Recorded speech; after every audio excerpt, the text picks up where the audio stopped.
राम सा राधे राधे, जय श्री कृष्णा। भादवी महीने की जो शुक्ल पक्ष की सप्तमी आती है उसको दूबड़ी सातह के नाम से जाना जाता है। और दूबड़ी सातह का व्रत अपने भाई भतीजे और परिवार की सुख समृद्धि के लिए किया जाता है। जिस लड़की की शादी होती है उसी वर्ष उसको दूबड़ी सातह का उद्मन करना होता है। दूबड़ी सातह मैया के व्रत में स्त्रियां जो होती हैं वो पाटे पे मिट्टी से दूबड़ी सातह मैया को बनाती हैं, रोली चावल और फूल से उनकी पूजा करती हैं। उसके पश्चात वो बाजरे के आटे की एक मोई बनाती हैं। बाजरे का आटा घी और चीनी के पानी से लगाया जाता है, उस मोई में कांटा रखकर उसको खाया जाता है व्रत करने वाली स्त्री। और पहले दिन भिगोया हुआ मोठ और बाजरे की 13 कुडिया बनाकर थाली में एक तिल रखकर अपनी सासू माँ के पैर लगकर उन्हें दिया जाता है और बायना निकाल के बंटवाया जाता है। अब जो दूबड़ी सातह माता की व्रत कहानी है वो मैं आपको सुनाती हूँ। एक साहूकार था और उसके 7 बेटे थे। उनमें से जैसे ही साहूकार बेटे की शादी करता तो शादी के दिन उसकी बेटे की मृत्यु हो जाती थी।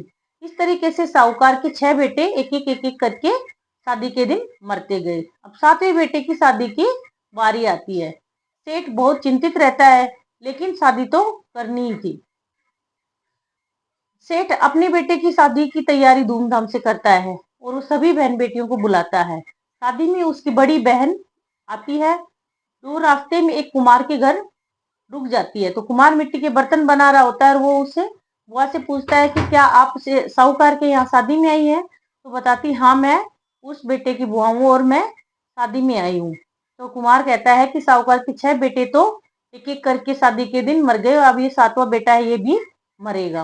तो बुआ पूछती है कि क्या इसका कोई उपाय नहीं है कि वो भतीजे को बचाया जा सके? तो कुमार बताता है अगर घर में स्त्रियां उनके विवाह के पश्चात जो दूबड़ी सातह है उसका व्रत करे और सब काम, कोई ऐसी बहन बेटी हो सब काम उल्टा करे और गाली देती रहे पूरी शादी में, तो उस बेटे को बचाया जा सकता है। और शीला भोजन उस दिन ग्रहण करना है दूबड़ी सातह के दिन। बुआ वहां से चल के घर आ जाती है और जैसे वो घर में उतरती है पैर रखती है गाली देना शुरू कर देती है और सारे काम उल्टे करना शुरू कर देती है। शादी वाले दिन जब बारात जाने लगती है तो बुआ जिद करती है कि मैं बारात को पिछले दरवाजे से लेके जाऊंगी। सब लोग बहुत समझाते हैं कि शुभ नहीं है लेकिन बुआ जिद पे अड़ जाती है और बारात को पिछले दरवाजे से जब निकालते हैं तो जैसे बारात बाहर निकलती तो सामने वाला आगे वाला दरवाजा टूटकर गिर जाता है। तो सब लोग बुआ की बहुत बड़ाई करते हैं कि भाई अच्छा हुआ बुआ ने सही सुझाया, नहीं तो बारात यहीं इस दरवाजे के नीचे दब जाती। बारात जाने लगती है तो बुआ जिद करती है कि मैं भी बारात में चलूंगी। सब लोग बहुत समझाते हैं कि औरतें बारात में नहीं जाती हैं लेकिन बुआ जिद पर अड़ जाती है तो बुआ को भी ले जाते हैं। रास्ते में जब बारात ठहरती है तो छाया में ठहरने के लिए बारात रुकती है। बुआ जिद करती है नहीं, मैं वृक्ष के नीचे नहीं, मैं इस बड़ के नीचे बारात को नहीं रुकने दूंगी, मैं तो धूप में ही बारात रोकूंगी।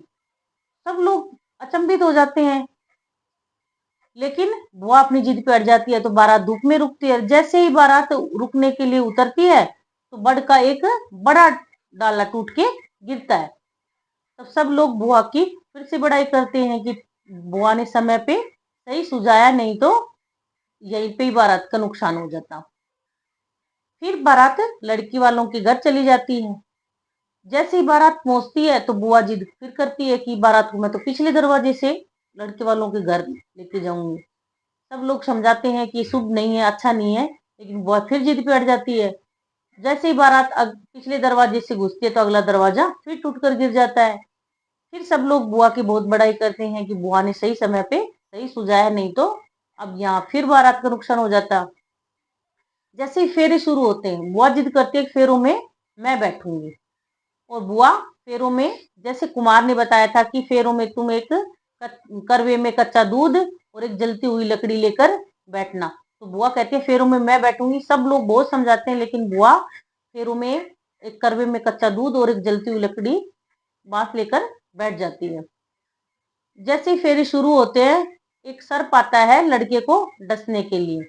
अब जैसे ही सर्प लड़के को डसने के लिए आता है तो कुमार ने तो बुआ को पहले ही बता दिया था कि जैसे सर्प डसने आए तो तुम कच्चे दूध का करवा उसके सामने रख देना और उसके गले में उस बांस से फांस लगा देना। अब जैसे ही सांप दूध पीने लगता है उस कच्चे करवे में, बुआ कुमार के बताए अनुसार उसके गले में उस बांस से फांस लगा देती है। अब फांस लगाने के बाद कुमार ने उसको बताया था बुआ को पहले ही कि सांप को बचाने के लिए नागिन आएगी, तो आप उससे वचन ले लेना। जैसे नागिन सांप को बचाने आती है तो बुआ जो होती है वो नागिन से वचन लेती है कि मैं आपके सांप को जब छोड़ूंगी जब आप मेरे 6 भतीजों को छोड़ेंगी। तो नागिन कहती है कि मैं आपके वचन में आ गई हूँ, नहीं तो मैं इन भतीजों को, आपके भतीजों को नहीं छोड़ती। और नागिन अपने वचन के वशीभूत बुआ के 6 भतीजे जो थे उन्हें लौटा देती है और उनकी बहुओं को लौटा देती है। और उसके जो 7वां भतीजा था उसकी शादी भी धूमधाम से होती है और 6 भतीजों की शादी भी धूमधाम से होती है। और बुआ अपने 7 भतीजों और 7 भतीजों की बहुओं के साथ घर खुशी खुशी लौटने की तैयारी करती है। अगले दिन जब बारात लौटती है तो उस दिन दूबड़ी सातय होती है। बुआ सभी बहुओं से दूबड़ी सातय का व्रत करवाती है रास्ते में। और ये समाचार जब सेठ के पास पहुंचता है, सेठ के घर, सेठानी के पास और उसके आस पड़ोस में उसके घर, तो सब लोग खुशी से झूम उठते हैं कि भाई बुआ ने तो बहुत ही अच्छा कार्य किया है।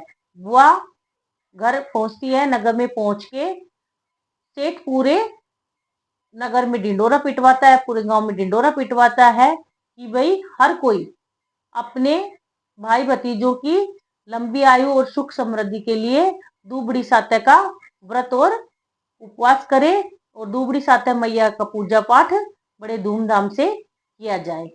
राधे राधे, जय श्री कृष्ण।